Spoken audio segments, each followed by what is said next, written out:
wife according to Philippine law? Do you give yourself completely to Maria Teresa as your husband? Your own free will to bind yourself forever in the love and service of your husband, Erwin. Erwin, as his wife. And do you accept Erwin for whatever he is?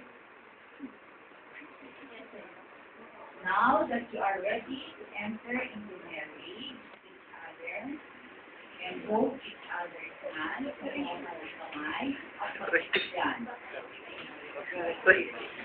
Chris, huwag mo to.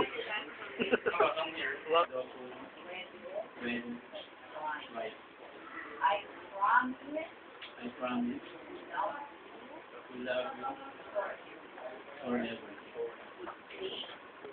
in unity and in love from this day forward for better.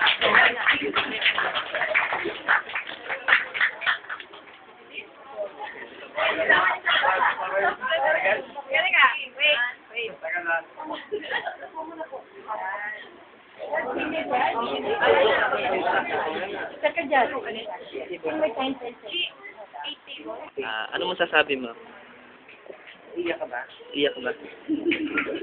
Iyak ako kasi dalawa na lang yung matitira sa basta. Ikaw, ano masasabi mo? Okay lang yun, hindi mabigkas yung faithful.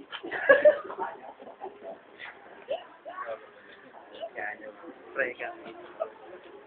Gardo.